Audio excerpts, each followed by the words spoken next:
Welcome to G mathematical classes. Hello friends, आपका स्वागत है। हम डिफरेंट इक्वेशन के इस क्वेश्चन को करेंगे, अवकल समीकरण के इस क्वेश्चन को करेंगे। क्वेश्चन हमें दिया हुआ है क्या, d square minus 4d+4 y is equal to e⁻2x। ये हमें क्वेश्चन दिया हुआ है, इसे अब हम हल करेंगे। तो हम हल करने के लिए यहाँ लिख देंगे सॉल्यूशन। अब हम यहाँ लिखेंगे सहायक समीकरण का उपयोग करेंगे। सहायक समीकरण का उपयोग करेंगे और उससे एम के पदों में लिखेंगे, जिन्हें एम हम मूल के रूप में मानते हैं। तो हम सहायक समीकरण का उपयोग करेंगे। तो हम यहाँ लिख देंगे सहायक समीकरण की सहायता से सहायक समीकरण की सहायता से हम इसे हल करेंगे। तो हम इसे क्या लिख देंगे, हम इसे लिख देंगे जहाँ डी स्क्वायर है वहाँ हम एम लिख देंगे, डी की जगह हम एम लिख देंगे और इस पूरे मान ब्रैकेट वाले मान के इक्वल टू हम शून्य मान लेते हैं सहायक समीकरण में। तो हम इस प्रकार लिख देंगे इसे m square minus 4m plus 4 is equal to 0। ये हमारे पास सहायक समीकरण आ गई। अब हम इसे हल करेंगे, m का मान ज्ञात करेंगे और m का मान ज्ञात करने के बाद हम इसे CF का मान ज्ञात करेंगे और CF के बाद PI का मान ज्ञात करेंगे। पहले हम m का मान ज्ञात करते हैं। m का मान ज्ञात करने के लिए हमारे पास ये देखिए, ये इक्वेशन में a square minus 2ab plus b square, ये फॉर्मूला बन रहा है हमारे पास किसका, a माइनस बी की होल स्क्वायर का। हमारे पास सीधा सीधा देखें तो फॉर्मूला बन रहा है। तो हम इसे इस प्रकार लिख सकते हैं m माइनस 2 की whole square is equal to 0। ये बन रहा है, देखिए m माइनस 2 की होल स्क्वायर इसे खोलेंगे तो ये आएगा हमारे पास m square minus 4m plus 4 ये आएगा। अब हम इसे हल करेंगे, तो हल करने के लिए हम m का मान ज्ञात करेंगे। तो हमारे पास m का मान क्या आ जाएगा, m का मान आ जाएगा हमारे पास m का मान हमारे पास क्या आ जाएगा 2 और 2, क्योंकि इसकी होल स्क्वायर है इसीलिए हमारे पास दो मान आएंगे m के। तो m के दो मान आएंगे और हमारे पास जो m के दो मान है वो समान मूल है या समान मान आए हैं। तो समान मान के लिए हमारे पास CF का समीकरण होता है, वो समीकरण हम यहाँ रखेंगे। यहाँ पर दो और दो समान एक समान मान है, दो और दो एक समान मूल है। तो एक समान मूल के लिए CF का समीकरण देखिए, ये होता है CF समान मूलों के लिए।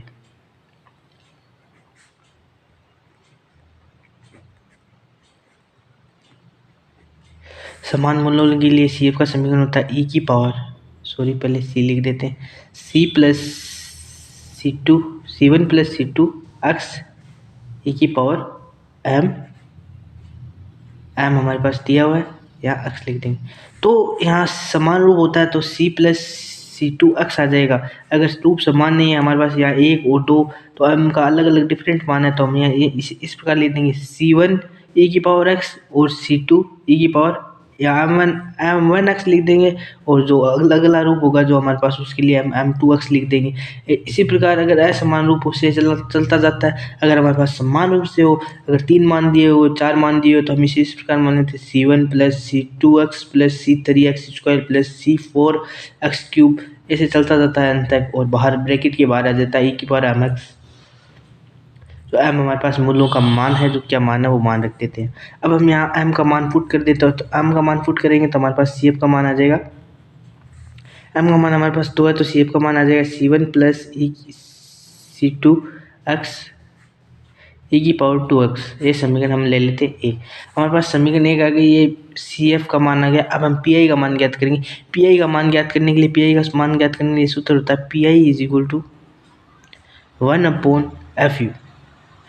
ये सूत्र होता है, FD मान लेते हैं या FU मान लेते हैं, हम FD मान लेते हैं, ठीक है।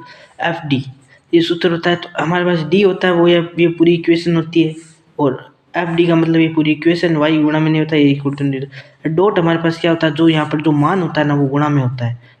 तो हमारे यहाँ पर मान क्या है 2x है, जो डॉट जो हमारे पास इक्वल टू जो मान दिया होता है वो यहाँ डॉट में आता है। तो ये सूत्र होता है, इस सूत्र के अनुसार हम यहाँ लिखेंगे 1/f का मान लिख देंगे तो D square minus 4d plus 4, ठीक है, मल्टीप्लाई क्या आ जाएगा e⁻2x।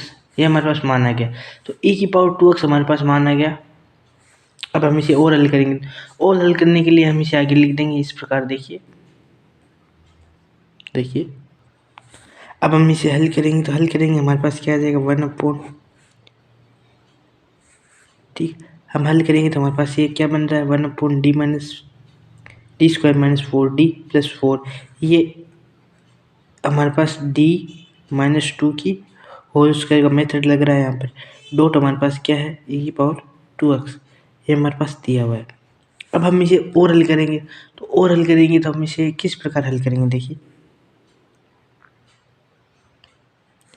अगर हमारे पास दिया हो, अगर हमारे पास ये दिया हो, देखिए कि अगर हमारे पास इस प्रकार दिया होता है 1/d-1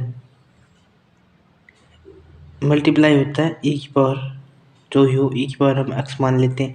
अगर हमारे पास इस प्रकार दिया होता तो इसका मान क्या रख देते हैं हम, इसका मान हम रख देते हैं x/1। अगर हमारे पास ये दिया होता 1/d-1 मल्टीप्लाई e की power x is equal to, यहाँ लिख देते हैं हम, क्या लिख देंगे इसका मान x अपॉन, यहाँ स्क्वायर दिया होता तो यहाँ इसका मान रख देते हैं x²/2, यहाँ स्क्वायर आ जाता है x² इस प्रकार। जिस प्रकार से हमारे पास देखो इस प्रकार n भी बार दिया हुआ होता है हमारे पास n(d-1/n), तो हम इस प्रकार लिख देते हैं e की पावर x। ये तो हमारे पास है जैसा जैसा हम इसे इस प्रकार लिख सकते हैं। देखिए ये e की पावर x तो हमारे पास वो हम ले या ना ले वो अलग बात है, ये प्रॉपर्ली इसका मान होता है। तो इसका मान क्या होता है, ये तो ये मल्टीप्लाई में आ जाएगा आगे e की पावर x इधर इधर e की पावर x।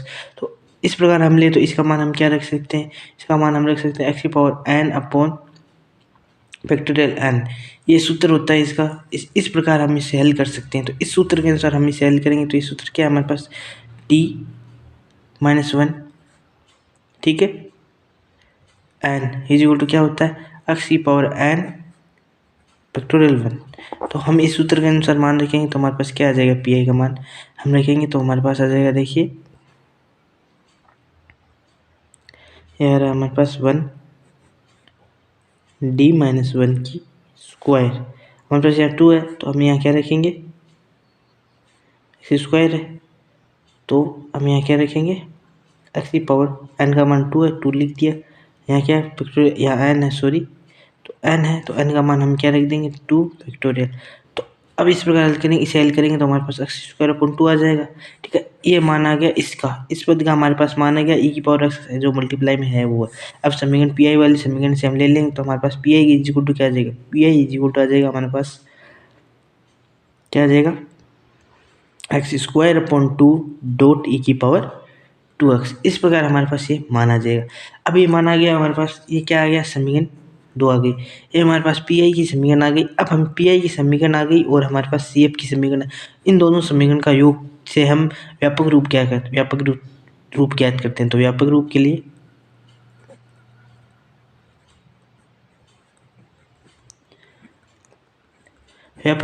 ये इक्वेशन होती है y is equal to C F plus P I dot P I.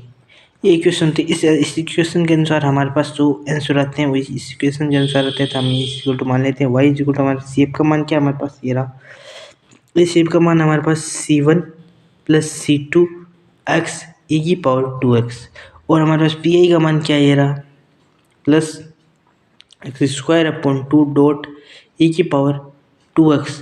ये हमारे पास पी आई का मान आ गया। ये जो मान है ये आंसर है, यही आंसर है, ये इसका व्यापक रूप है, ये इसका आंसर है, इसका आंसर है। अभी तक आपने मेरा यूट्यूब चैनल सब्सक्राइब नहीं किया है तो प्लीज़ सब्सक्राइब कर लें, बेल आइकन को प्रेस कर दें, इसे ऑल पर क्लिक कर दें